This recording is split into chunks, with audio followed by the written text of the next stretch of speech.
Now we're going to talk about it in detail. Nazmul Islam is an associate professor at the Ankara Yıldırım Beyazıt University. He is now joining us from the Turkish capital to shed light on the latest development.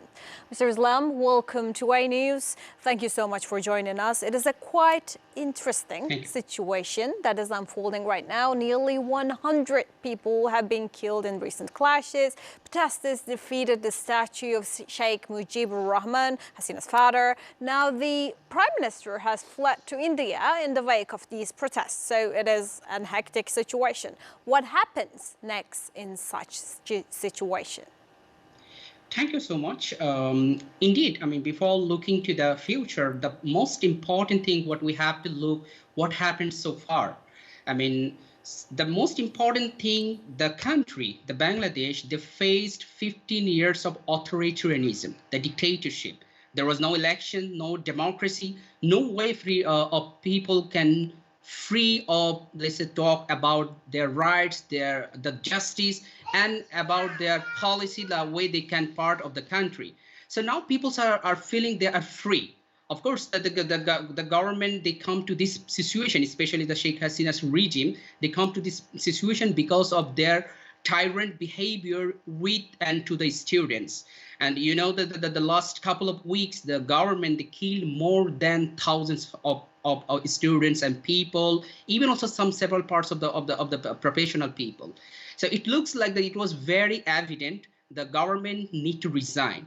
And now the government, we have so far seen that the Sheikh Hasina, she fled to India. And on the other hand, the army, they took the power, but it looks like it's not actually they're taking the power. Rather, they're making some kind of conciliation with the different political parties. From the afternoon to till now, as far we have so far seen, many political parties members, they have been sit with the military person, especially the general Walker, and they talk about the transitional period of the power. So it's a very important time because, of course, peoples are now in a post-trauma, in a post-construction period. And in this period, they need to see the real peaceful transition. And that peaceful transition is really, and peoples are only demanding the democratic election and democratic period in future.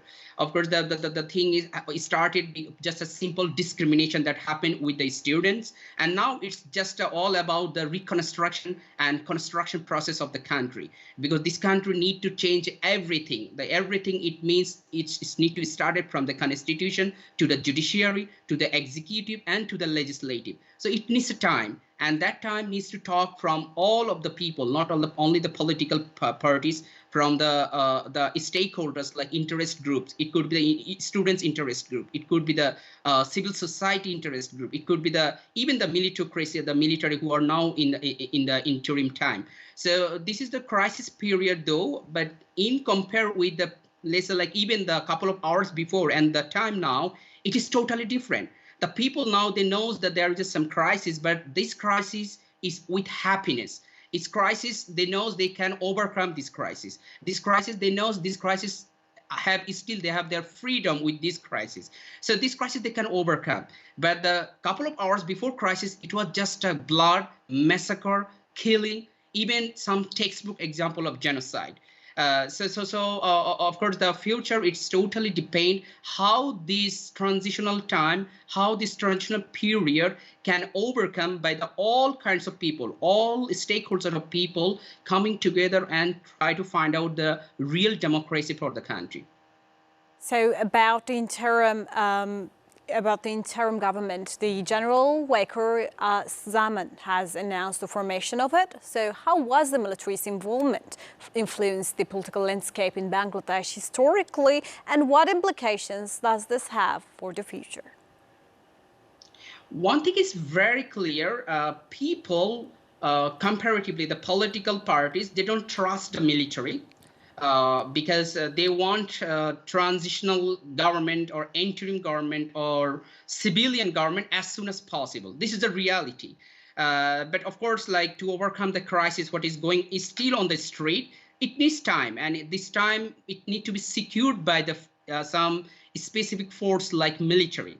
So, I mean, there is no question about or anybody like, okay, military should to be there. But the thing is here, the military like worker is somehow he's also appointed, and he's also a trustable person of the former prime minister like Sheikh Hasina. So that's why, as my understanding, the opposition parties, it could be the Bangladesh nationalist parties, even the recently banned political parties like Jamaat Islami, they really have some process of distance from the military, because they know the military was the part of that process during the last 15 years.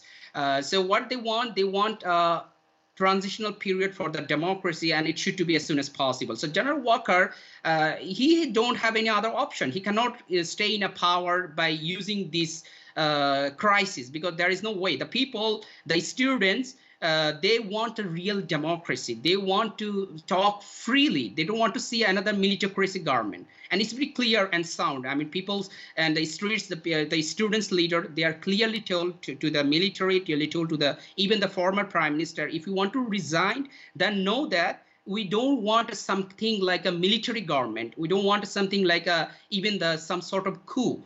So it is just a very easiest way we can say, like we Bangladeshi people, they are really expecting a real taste and real flavor of democracy. About the future, what future unfolds is quite important right now, but thousands of people celebrated and looted Hasina's official residence. What does this level of public animosity indicate about the effectiveness and popularity of our government's policies over the years? The first thing, I rather want to say it's not a looted, because the people, they are so happy. They want to take a picture. They want to take a snapshot with the resources, the way she looted in the last 15 years.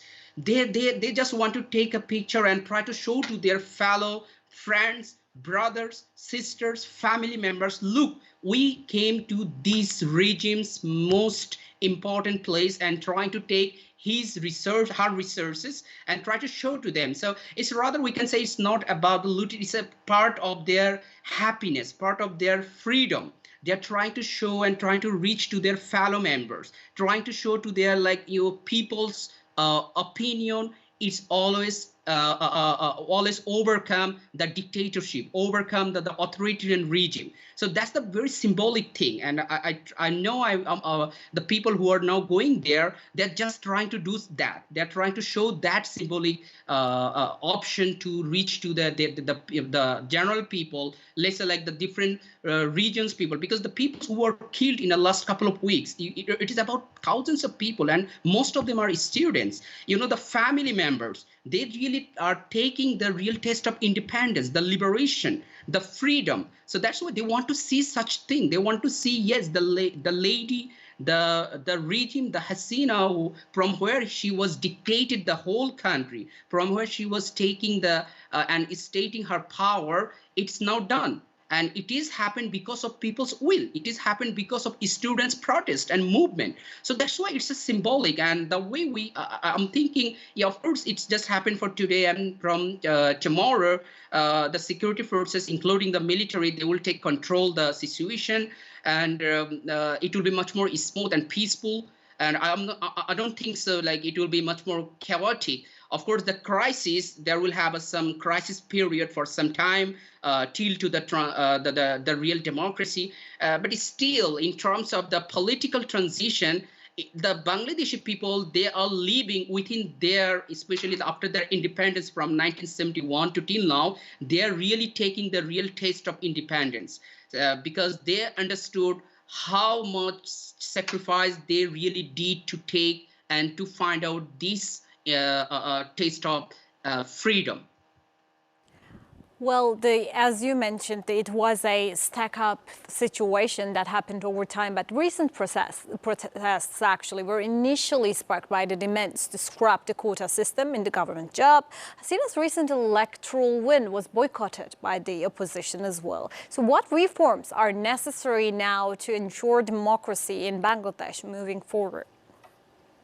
You know, one thing that was very clear, because the government, the regime what was in power in 2018, 2014, and 2009, it was a full of, let's say, like, authoritarian system. And especially after the 2014, they were in a majoritarian power. I mean, we can say, like you said, a total power, because the opposition party, they didn't participate in the election. So in that way, they changed the constitution. They changed the political behavior and government and democratic behavior of the political culture of the country. So in one way, it is huge and massive challenging for opposition parties, because they need to rethink from every side, from judiciary to the executive to the legislative. And they also need to make a check and balance, because the constitution, they already changed, especially in the last one decade. So it should to be changed again. In the way, then the interim government, they can again make a new process for the way it can goes to the new election system, because the previous regime, they changed the even interim system. They changed even the caretaker government. So there is no way actually that let's say like some sort of people come together and make an election. Previously, let's say before 15 years, there was a period when some sort of, let's say, academician, researchers, think tanks, and also some specific designated people can make a period, and in that period they can arrange a democratic election for the political parties. But now there is no way in a constitution, there is no way to do such thing. So it needs to be changed. And the way we are now expecting is all kinds of reformation. I know it looks like a very biggest word and a big word to talk the all kinds of reformation, but it's really important, because there is no other way.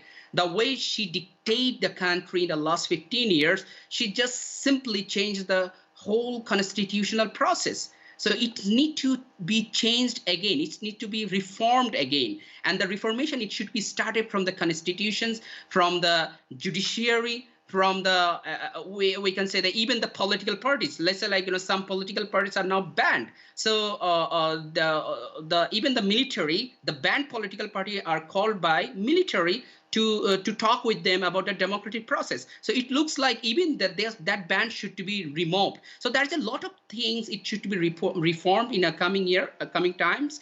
So we are expecting it's a big things. It's a big events will happen, but everything will happen with a real freedom and real rights. So that's the most important thing we can expect in a peaceful way. Nazmul, thank you so much for joining us here on ANews. It was quite an important event that has unfolded. We are going to come back to you for more details as the interim government makes new decisions, and hopefully an election and de-escalation stops as well, hopefully. Thank you so much, Nazmul, once again for joining us. Welcome.